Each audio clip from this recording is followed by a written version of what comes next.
Binigyan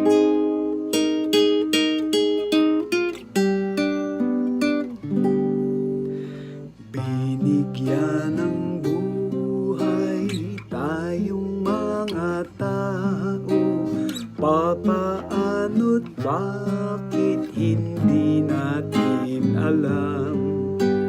Ang buong sarili sa atin kanyang alay, sa mundo'y nabuhay para mamatay.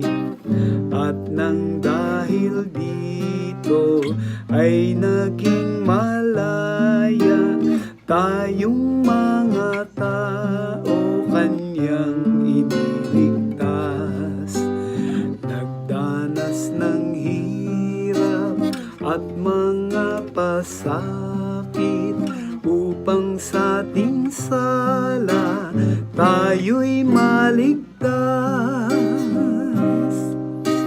Siyang sugo ng langit, nagkatawang tao, tayong mga tao'y dapat din magdusa.